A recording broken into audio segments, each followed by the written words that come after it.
능동적 순종 두 번째 시간입니다. 사실 능동적 순종 말하면 우리는 당연하게 그렇게 받아들여 왔지만 또 이렇게 세세한 논쟁에 휩싸일 줄은 생각도 못했습니다.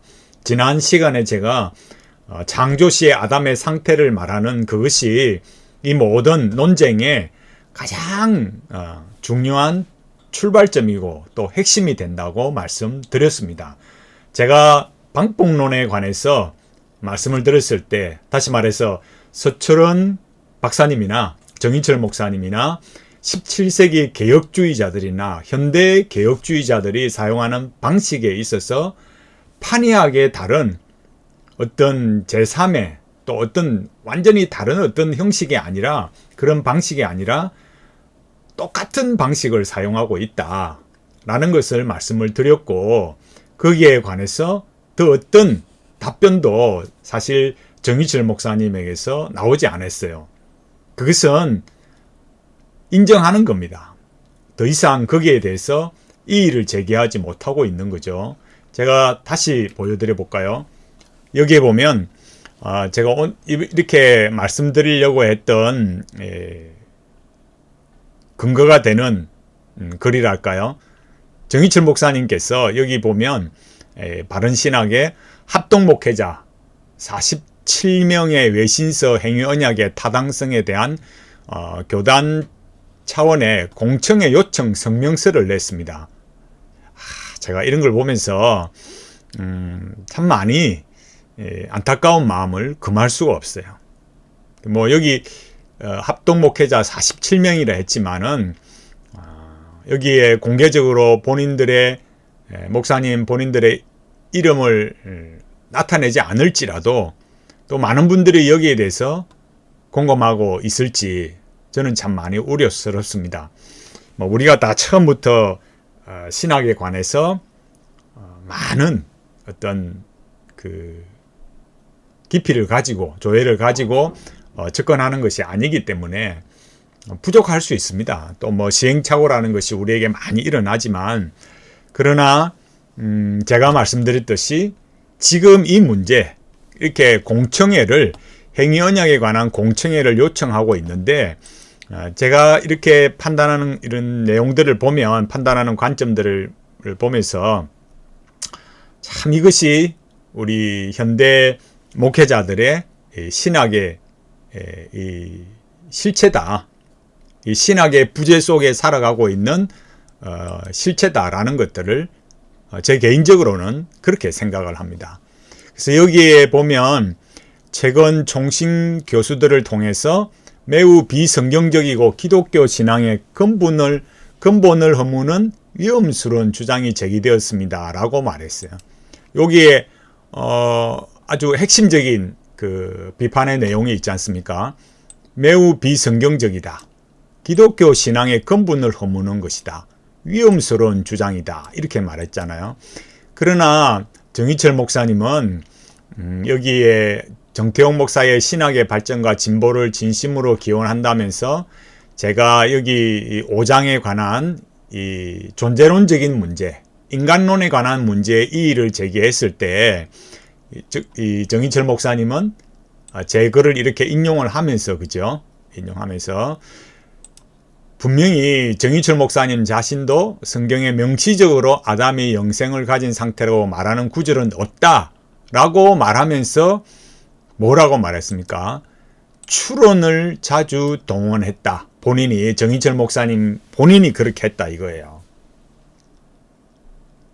이거는 굉장히 중요한 겁니다. 지금 여기 합동목회자 47명의 이름으로 이 행위언약에 관한 이 웨스트민스터 신앙 고백 속의 행위언약의 성경적 타당성에 관한 공청회를 요청했다라는 거. 그 왜 여기 제가 이거를 이 정희철 목사님이 이 창조시의 아담이 영생 없는 상태로 창조되었다, 여기에 대한 답변이 없이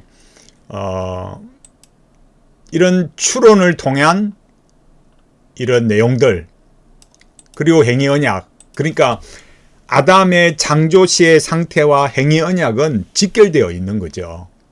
그러니까 여기 이 47명의 목회자들에 대한 이 목회자들이 이 공청회를 요청하고 나섰는데 여기에도 보십시오. 제일 첫 번째 나오는 내용이 뭐냐 이거예요.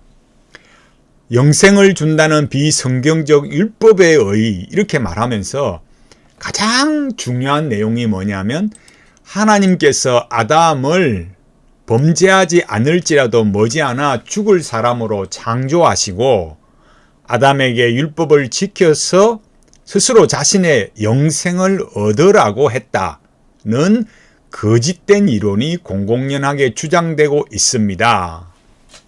그리고 여기 이렇게 말했잖아요.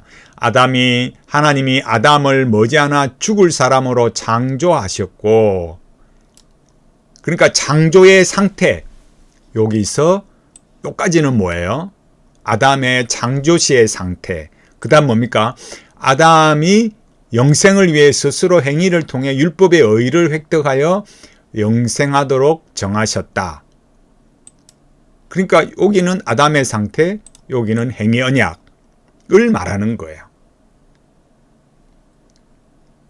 여기 뒤에 내용을 이렇게 쭉 말할 수도 있지만은 그 어떤 것보다도 여기에 제일 1차적으로 아담의 창조 시의 상태, 여기에 대한 성경적인 규명이 있어야만 더 이상의 논쟁에 관한 진전이 있게 되는 거죠. 그런데 정희철 목사님은 본인이 뭐라 했다고요? 추론을 한 거죠. 추론. 제가 앞서 말씀드렸잖아요. 17세기의 개혁신학자들도 추론을 한 거고 서철원 교수님이나 정희철 목사님이나 추론을 한 거죠. 그게 그 추론이란 게 뭐예요? 태초에 아담에게 완전한 영생이 없었다면 이렇게 가정을 한 거예요. 추론을 한 거예요. 이런 내용들 본인에게 있었어도 17세기 개혁신학자들에게 있었어도 이런 추론의 방식을 사용하면서 아담의 상태, 창조시의 아담의 상태에 대해서 성경에 명시적으로 나와 있는 구절은 없다라는 것을 스스로 인정한 거죠. 정희철 목사님께서. 그런데도 여기 47명의 합동 목회자님들께서 이렇게 아담의 상태에 대해서 여기에 대해서 성경이 뭐라 하느냐, 또 우리 신학의 선조들이 뭐라고 했느냐, 개혁신학의 선조들이 뭐라고 했느냐, 여기에 대한 아무런 근거도 내용도 없다 이거예요. 정말 보면은 너무 안타까운 거죠. 이런 내용들에 관해서 우리가 하나씩 살펴봐야 돼요. 제가 여기 능동적 순종 2단인가 제가 책에서 말씀을 드렸는데 제가 한 가지씩 말씀을 드릴 건데 한꺼번에 다 이렇게 말씀드리지 않겠습니다. 제가 이 책에 여기 172페이지 이 능동적 순종 교리 2단인가 여기 172페이지에 제가 다른 것보다도 칼빈의 창세기 주석을 읽어드리겠습니다. 칼빈이 이렇게 말했습니다. 그는 인간의 상태가 아담의 인격 안에서 완전하지 못했지만 우리가 거듭나서 하늘나라의 생명을 얻을 수 있도록 고유한 은혜가 그리스도에 의해서 주어졌다는 사실을 가르치기 위해 언급한 것뿐이다. 아담의 타락 이전에는 인간의 생명이 단지 세상적인 것으로서 확고하고 안정된 일관성이 없는 것에 지나지 않았다. 칼빈은 이렇게 주석했어요. 그러니까 칼빈에 의하면 어떻습니까? 창조 시의 아담의 상태는 영생을 가진 상태가 아니다. 그 영생이라는 거. 그러니까 완벽한 제가 요 책 옆에 제 책 173페이지에 써놓았듯이 서철원 교수님이 말하는 그 영생이라는 개념은 뭐냐면 완벽한 상태. 영생이 완벽한데 여러분 어떻게 죄를 짓겠습니까? 어떻게 선악과 열매를 먹고 선악과를 먹고 범죄할 수 있습니까? 완전한 영생인데 이런 것 자체가 잘못되어 있는 거죠. 칼빈이 말했듯이 타락전 아담은 어떻습니까? 세상적인 존재에 불과했다라는 거예요. 이런 것들을 우리가 잘 살펴봐야 되고, 그 다음에 제가 여기 좀 더 넘어와서 178페이지에 뭘 알 수 있냐면은 제가 써놨듯이 이 마이클 호튼이 말하기도 하지만 아담이 무흠한 상태였지만 의로운 상태는 아니었다. 이렇게 말하고 있어요. 그리고 그 다음에 중요한 것은 결국 성경이 아니겠습니까? 성경 창세기 3장 22절에 여기 앞에 16절부터 2장 16절 17절부터 한번 읽어보겠습니다. 여호와 하나님이 그 사람에게 명하여 가라사대 동산 각종 나무의 실과는 내가 임의로 먹되 선악을 알게 하는 나무의 실과는 먹지 말라. 내가 먹는 날에는 정령 죽으리라 하시니라. 아멘. 여기에서는 분명히 뭘 말씀하셨습니까? 선악을 알게 하는 나무의 실과. 그러니까 선악과 열매를 말하는 거죠. 그래서 아담과 하와가 그 선악과를 먹고 범죄했습니다. 그런데 놀랍게도 창세기 3장 22절에 보면 여호와 하나님이 가라사대 보라 이 사람이 선악을 아는 일에 우리 중 하나같이 되었으니, 선악을 아는 일에 우리같이 하나가 되었다라는 것은 어떤 일로 이런 결과가 나타났습니까? 선악과를 먹었기 때문에, 금지된 하나님의 금령을 어기고 불순종해서 선악과의 실과를 먹었기 때문에 선악을 아는 일에 우리 중 하나와 같이 되었다. 이런 결과가 나타난 거죠. 그리고 그 다음 뭡니까? 그가 그 손을 들어 생명나무 실과도 따먹고 영생할까 하노라 하시고. 아멘.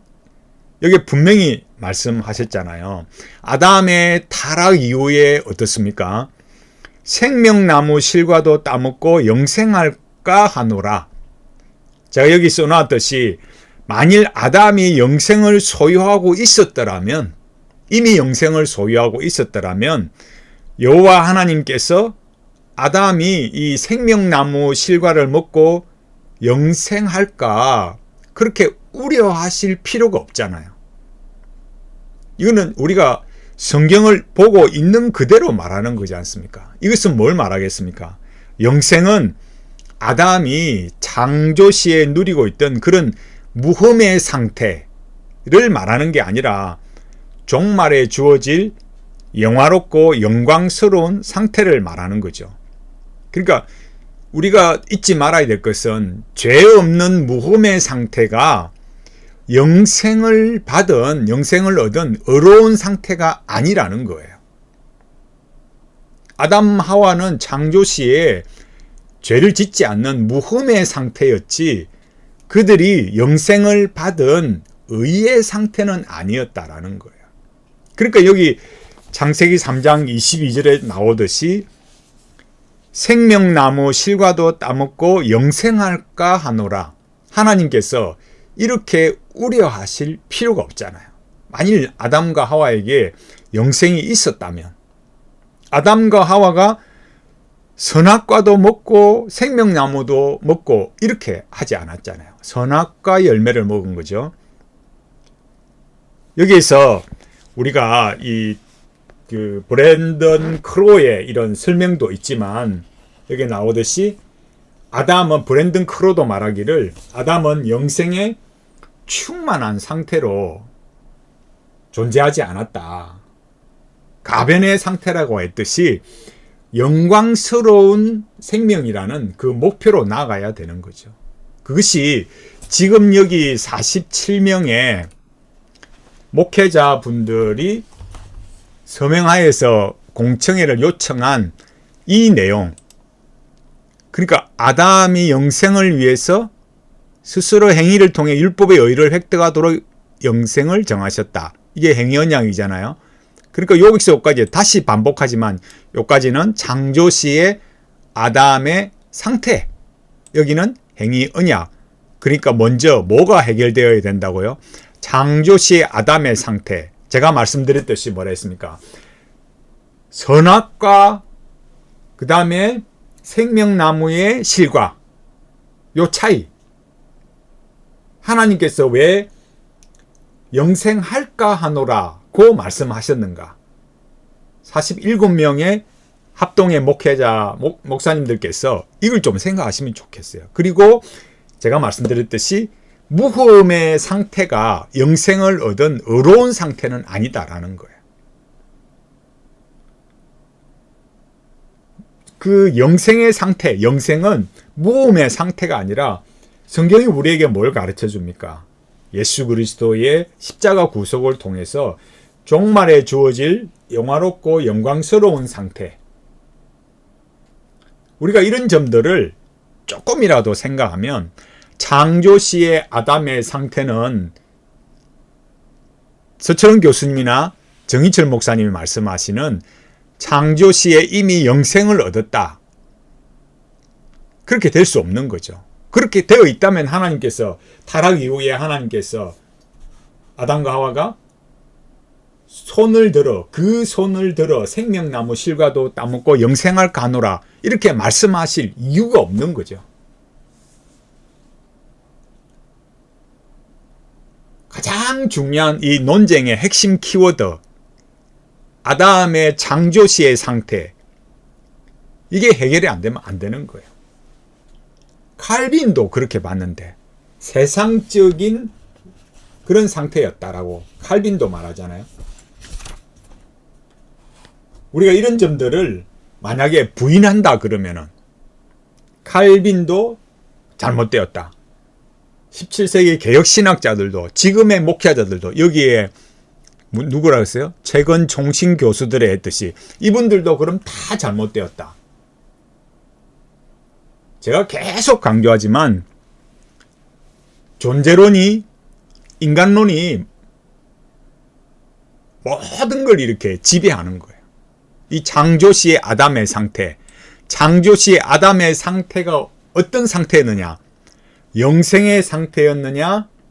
가변의 상태였느냐? 그러니까 성경이 우리에게 가르쳐 주는 것은 무흠의 상태였지 의로운 상태는 아니었다 라는 걸 말해주고 있다라는 거예요.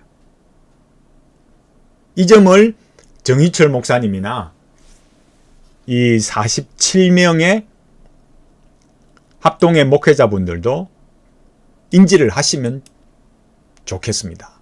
제가 앞에 보여드렸듯이 이 정희철 목사님도 여기에 관해서 분명히 말했잖아요. 성경에 명시적으로 아담이 영생을 가진 상태라고 말하는 구절은 없다 이거예요.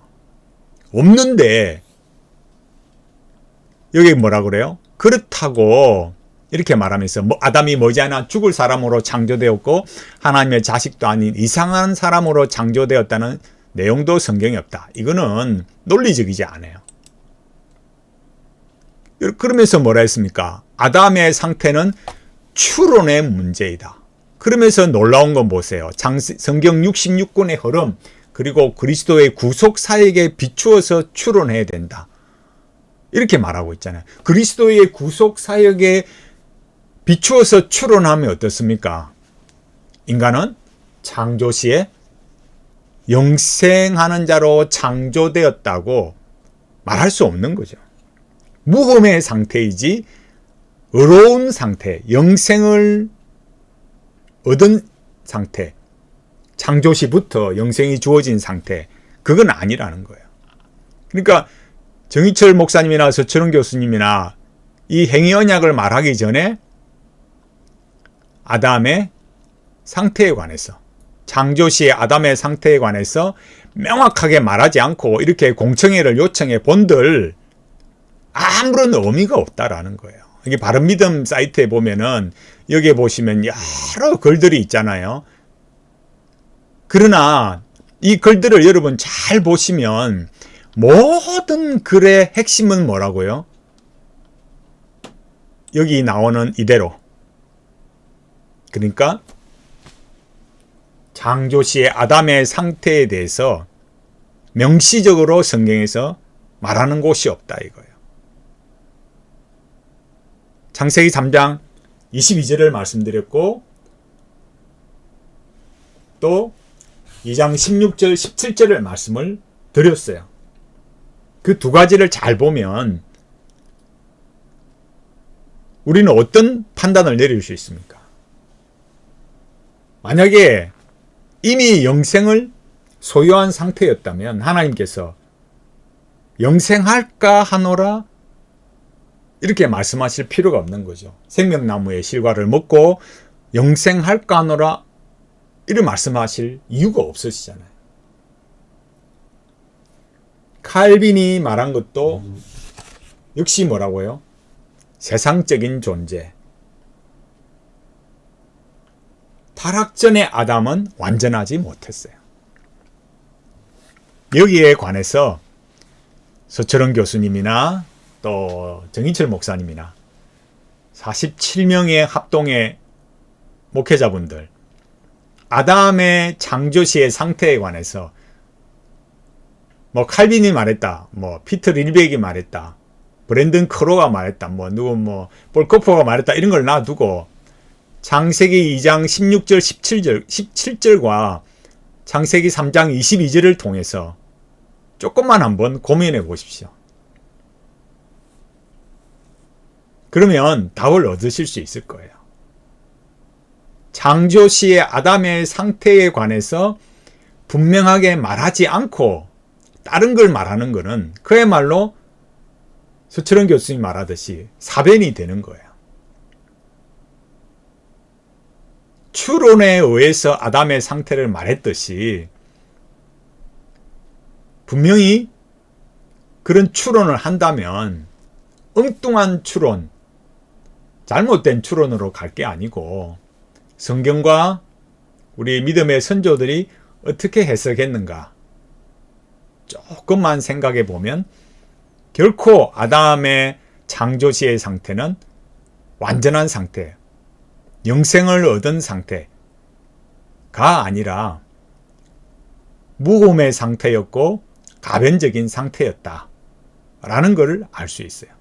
여기에 관해서 분명하게 이렇게 성경을 통해서 확인해 보시고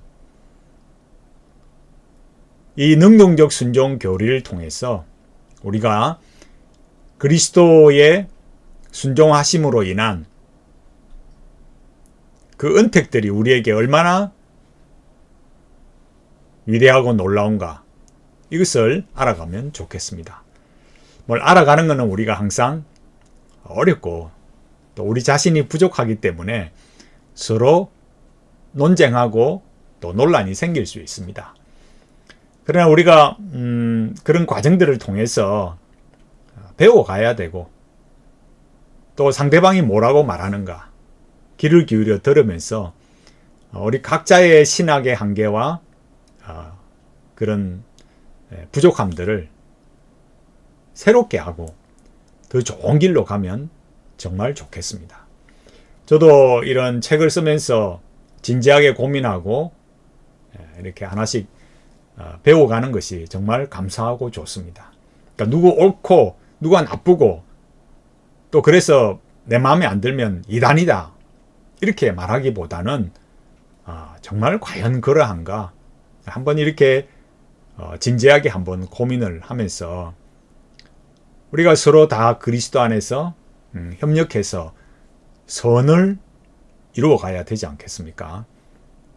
말씀과 또 교리와 또 우리 선조들이 우리에게 물려준 그 유익한 자산들을 생각하면서 정말 성경적인 그리스도의 순종 교리로 나아가기를 간절히 바라겠습니다. 제가 다시 말씀을 드리자면 이렇게 창조시의 아담의 상태가 무엇이냐 이것이 성결되지 않으면 행위언약이나 뭐 어떤 논쟁들도 아무런 의미가 없다. 창세기 2장 16절 17절 창세기 3장 22절 이와 같이 또 칼빈이나 다른 신학자들의 견해와 같이 무홈의 상태였고 세상적이었다. 영생을 얻은 상태는 아니었다. 가변의 상태였다. 이것을 우리가 확인을 하고 정말 바른 신학으로 갈 수 있도록 함께 기도하고 함께 협력해서 아름다운 모습으로 나아가기를 간절히 바라겠습니다.